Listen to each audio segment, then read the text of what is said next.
नमस्कार। खबर अभी तक देख रहे हैं आप और मैं हूं आपके साथ नासिर कुरैशी। खबर अभी तक की खास पेशकश, खबर की तह तक में खबरों की शुरुआत करते हैं और कोशिश करेंगे हर खबर की गहराई में जाकर जानकारी जुटाने की। और हमारे साथ हमारे अलग अलग संवाददाता रिपोर्टर अलग अलग जगहों से जुड़ेंगे। और सबसे पहले बात करते हैं जोशीमठ की। वो जोशीमठ जो बहुत ज्यादा चर्चाओं में रहा, जहां पर जमीन धंस रही थी तो सवाल उठ रहे थे, लोगों की परेशानी बढ़ रही थी। और इस वक्त एक बड़ी खबर जोशीमठ भूधंसाव को लेकर एनडीएमए ने अपनी रिपोर्ट तैयार की है। जोशीमठ में क्षमता से ज्यादा भार, नए निर्माण कार्य प्रतिबंधित होंगे। जोशीमठ में क्षमता से ज्यादा भार है, नए निर्माण कार्य प्रतिबंधित होंगे। सार्वजनिक की गई जोशीमठ भूधंसाव की रिपोर्ट। जोशीमठ को danger zone, no new construction category में शामिल किया गया है। राज्य सरकार सभी जिलों में डेंजर जोन के निरीक्षण के लिए भी समिति बना सकती है। एक रिपोर्ट आई है, काफी दिन बाद ये रिपोर्ट आई है। हजारों पन्नों की अलग अलग रिपोर्ट्स तैयार की गई हैं जोशीमठ को लेकर। और जोशीमठ क्यों धंसा, जोशीमठ में ये परेशानी क्यों बढ़ी थी, इसको लेकर रिपोर्ट में कई जिक्र किए गए हैं, खुलासे किए गए हैं।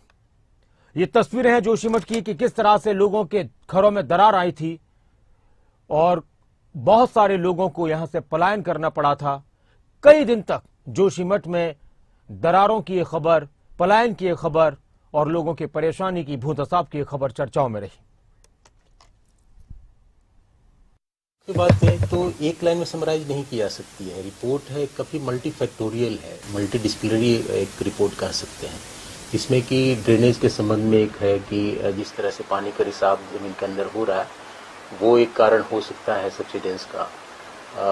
दूसरा जो कंस्ट्रक्शन हुए हैं काफी भारी मात्रा में, वो भी एक कारण हो सकता है रिपोर्ट का, सब्सिडेंस का।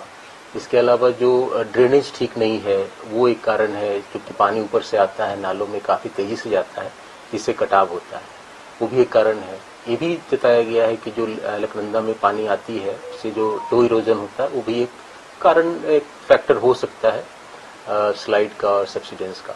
तो बहुत सारे कारण उसमें दर्शाए गए हैं और जब हम काम करेंगे तो इस सारी चीजों का हम ध्यान रखें।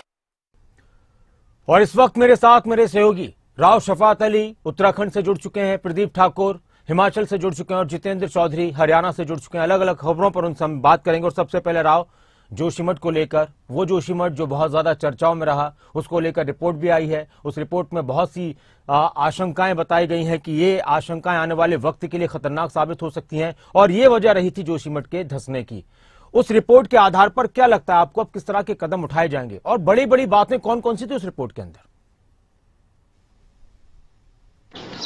देखिए, एनडीएमए की रिपोर्ट आई है डॉक्टर नासिर, और थोड़ा सा चौंकाने वाली रिपोर्ट है, क्योंकि बहुत सारी जो सर्वेक्षण एजेंसियां हैं वो इस पर काम कर रही थी। करीब 8 वैज्ञानिक सर्वेक्षण एजेंसियां इस पर लगी हुई थी। हालांकि ये विस्तृत रिपोर्ट नहीं है डॉक्टर नासिर, लेकिन प्राथमिक तौर पर देखें तो एक ऐसा सच सामने आया है जिससे रूबरू होना जरूरी हो जाता है।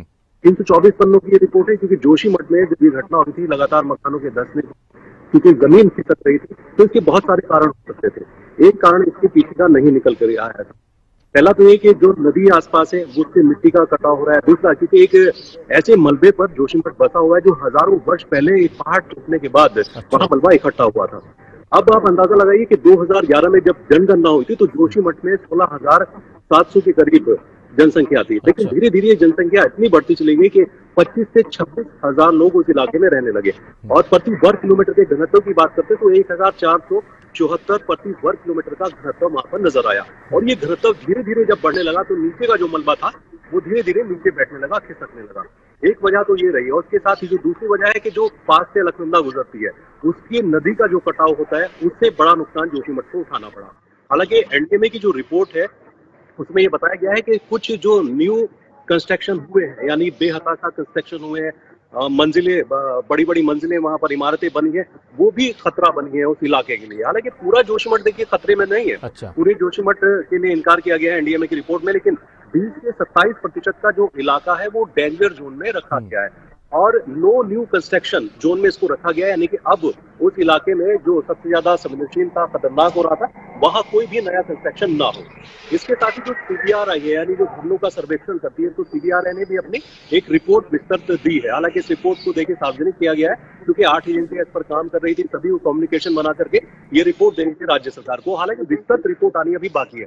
लेकिन सीबीआरआई ने कहा है कि कुछ जो हिस्सा है, यानी कि 1% हिस्सा है, वो बहुत संवेदनशील है। वहां की जो इमारतें हैं उनको तुरंत डेमोलाइज किया जाना चाहिए। इसके साथ ही जो 47% बाकी का हिस्सा है उस पर अभी सर्वेक्षण होना जरूरी है। हालांकि 27% हिस्सा खतरे से बाहर है।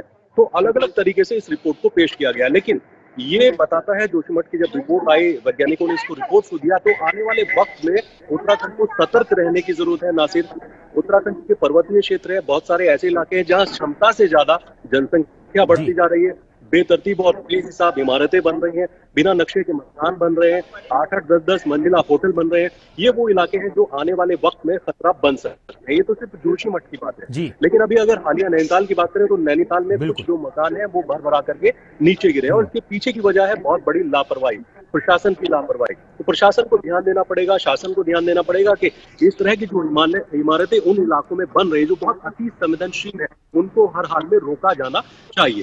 हालांकि इस रिपोर्ट का देखिए विस्तृत रूप आना अभी बाकी है, और विस्तृत नहीं रिपोर्ट के बाद क्या कुछ राव, मैं बहुत संक्षेप में एक प्रतिक्रिया और आपकी चाहता हूं, फिर और भी खबरों पर आपसे बात करेंगे कि जिस तरह से लगातार पर्यटन को बढ़ावा देने की बात हो रही है, निर्माण भी हो रहे हैं, तरक्की हो रही है, सड़कें बन रही हैं, एक तरफ तो ये बात है, फिर दूसरी तरफ ये बातें निकलकर सामने आ रही है कि हमें पहाड़ों को बचाना है, कोशिश करने, तो ये कैसे संभव हो पाएगा? देखिए नासिर, निर्माण का मतलब ये नहीं कि आप प्रकृति से खिलवाड़ करें। देखिए, सड़कों की जरूरत होती है, ठीक है, सुविधाओं की जरूरत होती है, लेकिन जिस तरह से निर्माण कार्य चल रहे हैं उन पर ध्यान देने वाली जरूरत है, उन पर मॉनिटरिंग करने वाली जरूरत है।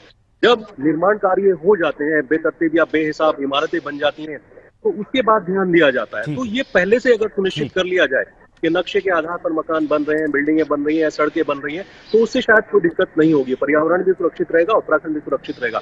लेकिन अगर लापरवाही के चलते जो एजेंसियां हैं, कंपनियां हैं, निर्माण कार्यों में जो जुटी हुई, अगर वो लापरवाही करके इसी तरह से निर्माण कार्य करती रहेंगी, सड़कें बनती रहेंगी, पुल बनते रहेंगे, तो ये आने वाले वक्त में उत्तराखंड के लिए बड़ा खतरा पैदा हो सकता है। और अभी ये अलर्ट है हमारे लिए, कुदरत की तरफ से हमें ये संदेश भी दिया जा रहा है, जिस तरह से अभी आपदा हिमाचल में भी आई और भी जगहों पर हमने नुकसान देखा। राव, आप बने रहना, आपसे एक खबर पर भी चर्चा करेंगे, जो सीएम का दौरा है यूके का, ब्रिटेन का, उस पर भी बात करेंगे। लेकिन एक और अहम खबर अब हरियाणा से, सीटी ग्रुप की 56 और 57 की परीक्षा से जुड़ी इस वक्त की बड़ी खबर। 7,800 अभ्यर्थियों के सामाजिक आर्थिक आधार के अंक काटे जाएंगे। 7,800 अभ्यर्थियों के ग्रुप 56 और 57 की परीक्षा से जुड़ी बड़ी खबर। 7,800 अभ्यर्थियों के सामाजिक आर्थिक आधार के अंक काटे जाएंगे, क्योंकि उनकी पारिवारिक आय 1,80,000 रुपए से ज्यादा पाई गई है। 300 अभ्यर्थियों के परिवार में सरकारी नौकरी भी थी। ये परीक्षा बहुत चर्चाओं में रही है, अब एक बार फिर एक नए पहलू से चर्चा में आ चुकी है। और ज्यादा जानकारी के लिए, खबर की तह तक जाने के लिए मेरे सहयोगी हमारे स्टेट हेड जितेंद्र चौधरी इस वक्त हमारे साथ जुड़े हुए हैं। जितेंद्र, लगातार आपकी नजर शुरुआत से ही इस सीटी परीक्षा पर, इस खबर पर बनी हुई है।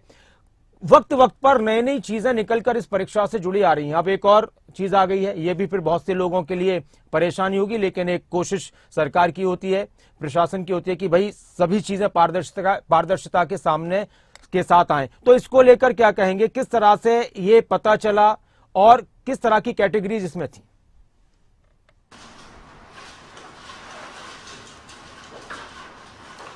देखिए, बिल्कुल नासिर, ये पूरा मामला जो है ग्रुप 56 और ग्रुप 57 की जो परीक्षा हुई थी उससे जुड़ा हुआ है, जिसके अंदर करीब 7800 अभ्यर्थी ऐसे हैं जिनके सामाजिक आर्थिक आधार पर लिए गए जो अंक थे वो अवैध पाए गए हैं। यानी उन्हें जो है पाने के जो मापदंड थे उन मापदंडों को ध्यान में नहीं रखा गया है, और ऐसे अभ्यर्थियों को अब इन अंकों का फायदा भी रिजल्ट के अंदर जो है वो नहीं मिलता हुआ नजर आएगा। HSSC की तरफ से भी इसको लेकर के तैयारी कर ली गई है। जहां तक बात की जाए कि ये प्रक्रिया किस प्रकार से हुई, बिल्कुल नासिर, अपने दर्शकों को और जो अभ्यर्थी खबरें अभी तक के माध्यम से लगातार HSSC से जुड़ी खबरें देख रहे हैं उनको हम इसकी जानकारी भी देंगे।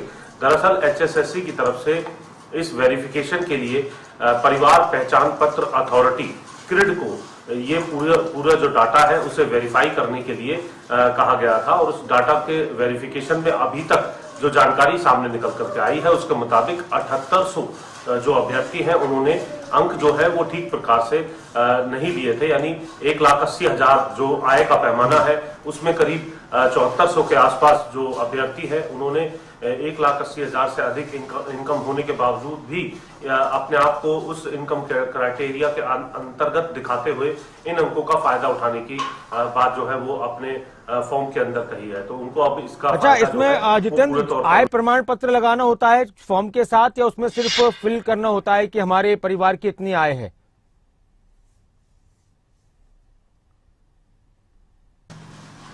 देखिए, बिल्कुल इसके अंदर अलग अलग पैमाने थे। जहां परिवार पहचान पत्र जो है इसको लेकर के पैमाना बनाया गया तो सेल्फ डिक्लेरेशन को लेकर के भी जो छूट है वो दी गई थी। और ये पूरा मामला कोर्ट के अंदर भी पहुंचा था। नासिर, आपको ध्यान होगा कि ग्रुप 56-57 की परीक्षा होने से पहले मेरिट लिस्ट को जो है वो सिंगल बेंच की तरफ से मेरिट लिस्ट को दोबारा से तैयार करने की बात कही गई थी इन तमाम वेरिफिकेशंस के साथ। जब HSSC की तरफ से कहा गया था कि बहुत बड़े तादाद में जो है ऐसे अभ्यर्थी हैं जिन्होंने ग्रुप सी की जो परीक्षा है उसको जो पहली प्री जो है प्री की जो परीक्षा है उसको क्लियर किया था, तो ऐसी स्थिति में बड़े पैमाने पर यह नहीं हो सकता।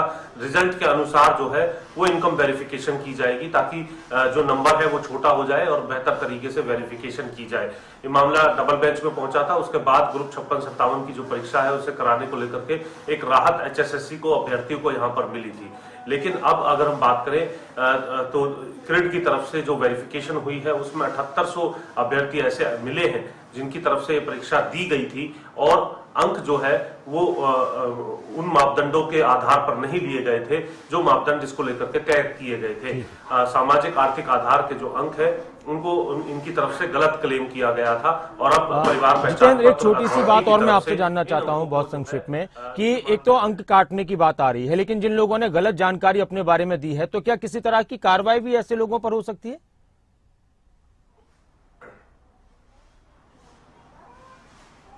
देखिए, बिल्कुल इसको लेकर के प्रावधान है। अब किस तरीके के प्रावधान यहाँ निकल करके आते हैं, क्योंकि इससे पहले HSSC की तरफ से कई मौके जो है वो दिए गए थे कि अगर किसी ने गलत अंक क्लेम किए हुए हैं तो वो अपने अंक विड्रॉ कर सकता है। इस तरीके का मौका भी दिया गया था कोर्ट के अंदर, क्योंकि पूरा जो मामला है वो चल रहा था और उस मामले को लेकर के अगर हम बात करें तो HSSC की तरफ से भी इसे दुरुस्त करने को लेकर के दूसरी तरफ तैयारी की जा रही थी। तो ये कहा जा सकता है कि इसको लेकर के जो कार्रवाई का भी जो प्रावधान है उसकी ओर भी किस तरीके से जाएंगे, रिजल्ट पर किस तरीके से असर पड़ेगा। और ये 7800 अभ्यर्थी है, क्योंकि इसके अंदर ऐसे भी अभ्यर्थी है जिन्होंने 1,80,000 अपनी आय होने के से अधिक होने के बावजूद भी कम दिखाई है। कुछ ऐसे हैं जिनके घर के अंदर सरकारी नौकरियां थी लेकिन इसके बावजूद भी उन्होंने ये दर्शाया है कि उनके घर के अंदर सरकारी नौकरी नहीं है।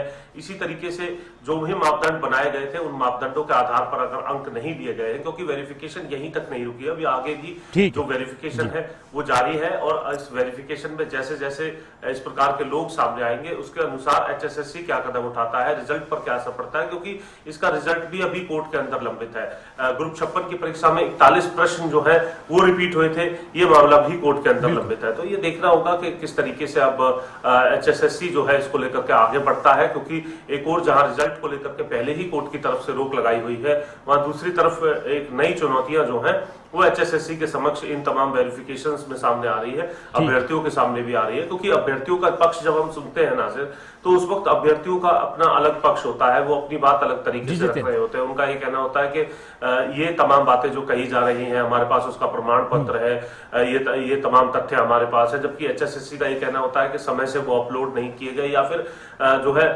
वेबसाइट के अंदर तकनीकी तौर पर जो है बीच में एडिट करके जो छेड़छाड़ है वो की गई है, जबकि वो नहीं की जानी चाहिए। तो ऐसी तकनीकी बात भी सामने निकल करके आती है, जो कि अब इस पूरी वेरिफिकेशन के बाद भी इस प्रकार की तमाम चीजों को निकलने की ओर इशारा करते हुए नजर आ रहा है। शुक्रिया जितेंद्र इस पूरी जानकारी के लिए, इस खबर की तह तक जाने के लिए। तो CET एग्जाम फिर से चर्चाओं में है। अब अपनी गलत इंफॉर्मेशन देकर अंक हासिल जो किए गए हैं सामाजिक आधार पर वो काटे जाएंगे। अब एक और अहम खबर और फिर हिमाचल की बात करेंगे, लेकिन उससे पहले उत्तराखंड पहाड़ी क्षेत्र की बात। उत्तराखंड में इन्वेस्टर्स को लाने की कोशिश हो रही है, निवेश को लाने की बड़ी कोशिश हो रही है। मुख्यमंत्री धामी पुष्कर सिंह धामी लंदन में है और उनका ये दौरा पहला दिन कामयाब रहा, इस तरह की जानकारी सामने आ रही है। सरकार को बड़ी कामयाबी मिली है। मुख्यमंत्री पुष्कर सिंह धामी ने उद्योगपतियों से मुलाकात की, चर्चा की और रोपवे के लिए फ्रांसीसी कंपनी पोमा ग्रुप ने 2000 करोड़ का MOU साइन किया है। बाकी ज्यादा जानकारी के लिए शफात अली भी हमारे साथ जुड़े हुए, लेकिन उससे पहले मुख्यमंत्री का एक बयान है, वो सुनाते हैं आपको।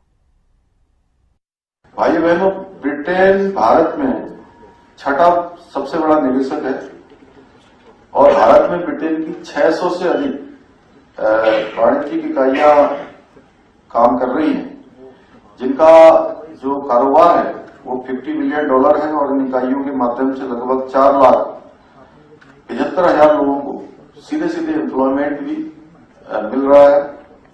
भारत में शिक्षा, retail, consumer goods, life sciences, स्वास्थ्य सेवाएं, बुनियादी ढांचे वो क्षेत्र हैं जिनमें ब्रिटेन द्वारा निवेश किया गया है।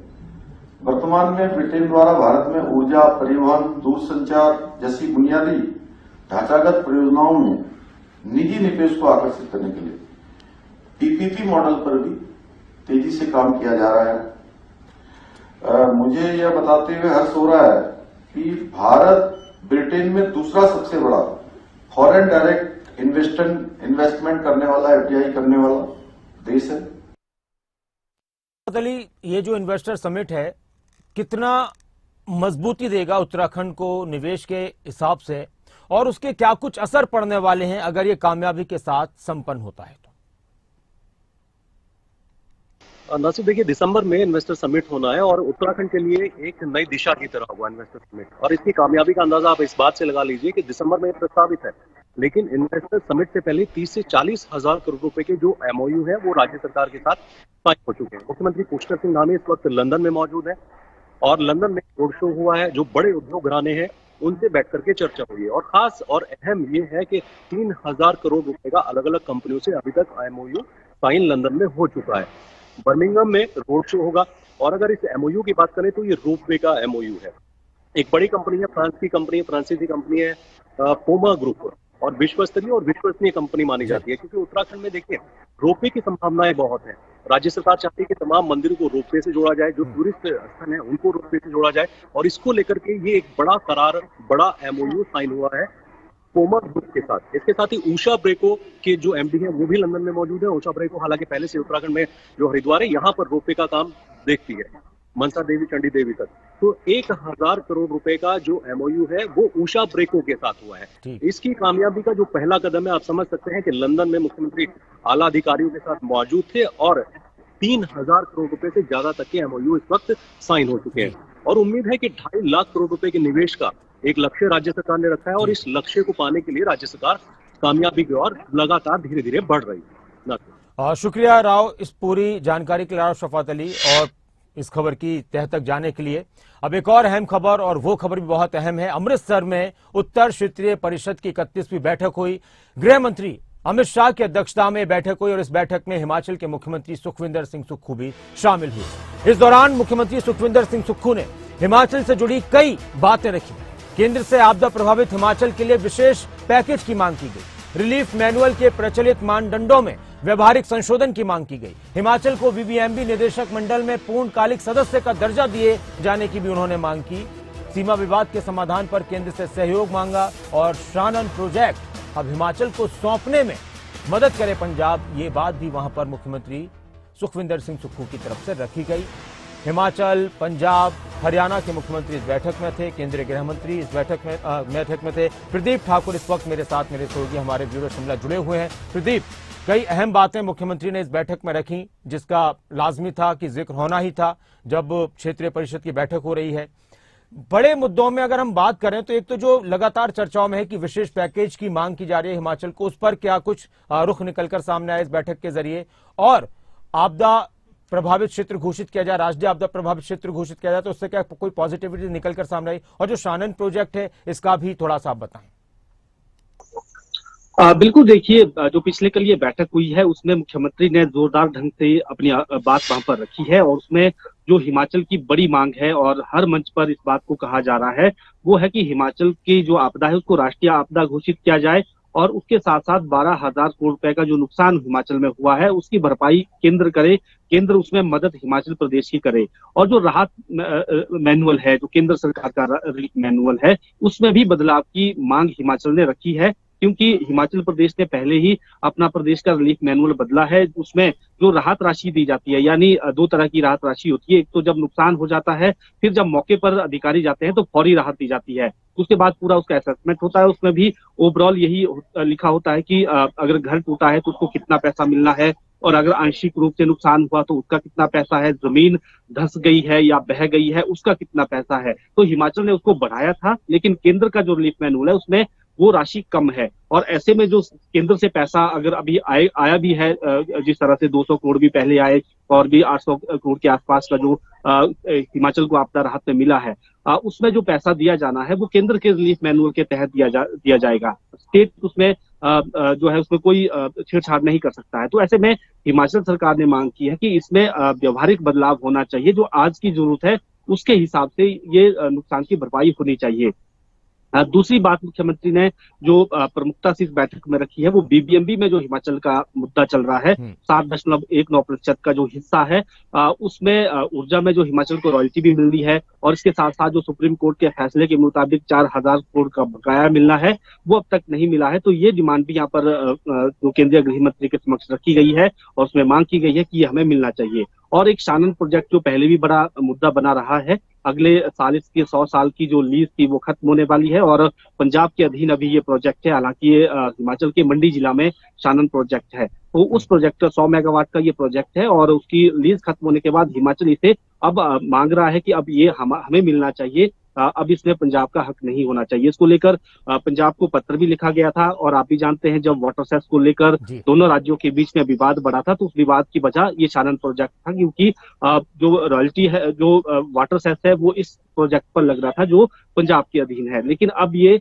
क्योंकि 2024 में इसकी लीज खत्म होने वाली है, तो अब हिमाचल इस प्रोजेक्ट को वापिस मांग रहा है। और हिमाचल का तर्क है कि ये पुराना एग्रीमेंट था, उसमें अंग्रेजों के समय में ये राजा के साथ वहाँ कॉन्ट्रैक्ट एग्रीमेंट हुआ था। फिर जब देश आजाद हुआ उसके बाद जब बाकी चीजें डेवलप हुई तो उसके बाद इसको पंजाब के हिस्से में रखा गया। जब पंजाब पुनर्गठन भी हुआ तो इसको पंजाब के हिस्से में ही रखा गया, क्योंकि पंजाब का सारा कुछ यहाँ पर था। तो ये तमाम चीजें थी और उसमें अब पंजाब से सहयोग मांगा गया है, केंद्र से भी सहयोग मांगा गया है कि इस प्रोजेक्ट को अब हमें मिलना चाहिए। सीमा विवाद जो खासतौर पर जम्मू कश्मीर और लद्दाख के साथ चल रहा है, लद्दाख में सरचू में क्योंकि एक टूरिस्ट पॉइंट है वो, और उस वजह से वहां पर दोनों राज्यों के बीच में अब विवाद है, क्योंकि लद्दाख केंद्र शासित प्रदेश है।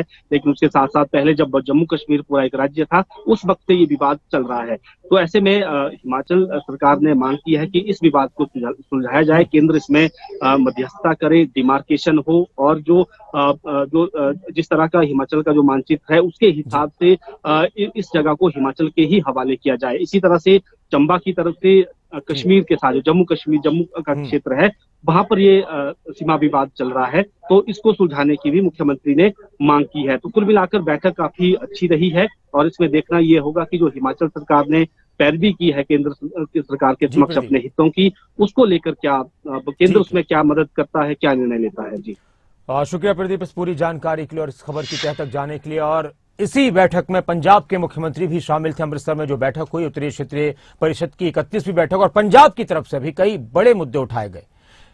इस बैठक में पंजाब ने बीबीएमबी का मुद्दा उठाया, मेंबर पावर नियुक्ति का मुद्दा उठाया, बाढ़ प्रभावित क्षेत्रों की मदद का मुद्दा उठाया, आरडीएफ का मामला भी इस बैठक में निकलकर सामने आया, और चंडीगढ़ की पंजाब यूनिवर्सिटी के फंड का मुद्दा भी इस बैठक में रहा। और साथ में पंजाब ने एक और बात कह दी कि चंडीगढ़ पर पूरा अधिकार सिर्फ पंजाब का होना चाहिए। हरसिमरत हमारे साथ हैं। हरसिमरत, एक तो चंडीगढ़ वाला जो मुद्दा इस सियासत में गर्माता रहा है काफी हरियाणा और पंजाब के बीच में, हालांकि हिमाचल भी उस पर अपना दावा कर रहा है कि 7% का तकरीबन हिस्सा तो हमारा भी है। इसके अलावा और कौन सी जो बातें थी जो लगा कि हाँ इस बैठक के जरिए सुलझ सकती हैं, आने वाले वक्त में उस पर आगे और कुछ बेहतर चर्चा हो सकती है?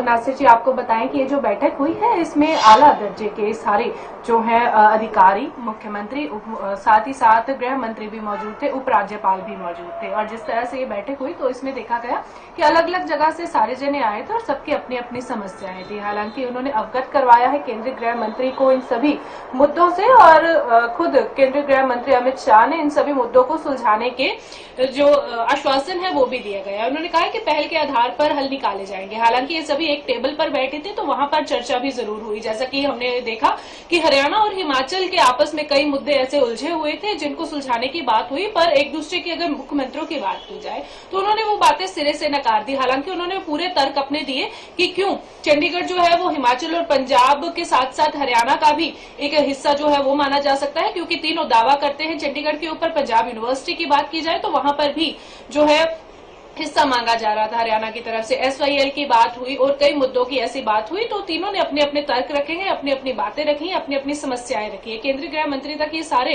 जो मामले हैं वो पहुंचे हैं। अब ये देखना होगा कि वो इसको किस तरह से हल निकालते हैं। वहीं अगर मैं SYL के मुद्दे की बात करूं या मैं चंडीगढ़ की बात करूं कि इसके ऊपर हरियाणा और पंजाब दोनों दावा ठोक रहे हैं, तो इसको लेकर के बैठकर बातचीत करके और इस मसले को सुलझाने की बात हुई है। खासतौर पर SYL का मसला जो है उस पर काफी समय से राजनीति होती आ रही है, तो इसको लेकर के पहले भी जितनी मीटिंग्स हुई हैं उसमें भी बैठकर ही हल निकालने की बात कही गई थी। हालांकि पंजाब जो है वो सिरे से नकारता रहा है कि पंजाब के पास अतिरिक्त पानी नहीं है किसी भी राज्य को देने के लिए, पर हरियाणा हमेशा से दावा करता है कि पहले बेशक हरियाणा जो था वो पंजाब का पार्ट था, पर जब से हरियाणा साइड हुआ है, सेपरेट हुआ है, उसके बाद उसमें SYL में जितना हिस्सा बनता है हरियाणा का वो उसको मिलना चाहिए, पर पंजाब जो है वो शुरू से इसको नकारता रहा है।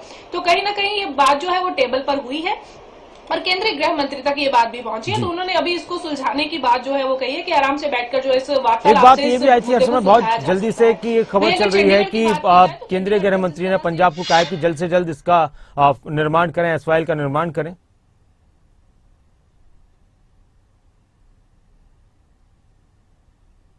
निपटारे की बात भी लगातार कही जा रही है और उनकी तरफ से, क्योंकि केंद्र जो है वो दोनों पक्षों की सुनता है, वो किसी एक पक्ष को लेकर नहीं चलता है। तो SYL का जब ये सारी बात हुई थी उस समय ये मुद्दा उठाया गया था, तो हक जो था वो दोनों राज्यों को दिया गया था। तो उस नाते पर इन्होंने ये जरूर कहा है कि SYL का निर्माण होना चाहिए, पर पंजाब अभी इसी बात पर अड़ा हुआ है कि जब SYL की उस समय बात हुई थी तो उस समय पंजाब के पास पर्याप्त पानी था कि वो जो है दूसरे राज्यों को दिया जा सके, पर अगर अब की सिनेरियो की बात की जाए तो अब पंजाब के पास भी उतना पानी नहीं बचा है कि वो किसी और राज्य को दिया जाए। तो यही तर्क जो है लगातार पंजाब के मुख्यमंत्री दिए जा रहे हैं, और हालांकि जो है अभी इस पर बैठकर बातचीत होने की बात कही गई है। अब ये देखना होगा कि इसको लेकर के आगे की जो कार्रवाई है या आगे की जो वार्तालाप है वो कब होती है।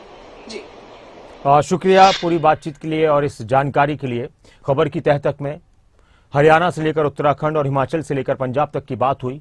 हर एक खबर पर हमारे रिपोर्टर्स ने गहराई से चर्चा की, और जिस तरह से चंडीगढ़ की बात हो रही थी, आखिर में SYL की बात हो रही थी, ये ऐसे मुद्दे हैं जो सियासत में गरमाते भी रहते हैं और जनता की भावनाओं से जुड़े हुए भी हैं। एक छोटे से ब्रेक के लिए रुकते हैं। खबरें अभी तक पर खबरों का सिलसिला लगातार जारी है। आप बने रहें खबरें अभी तक के साथ। नमस्कार।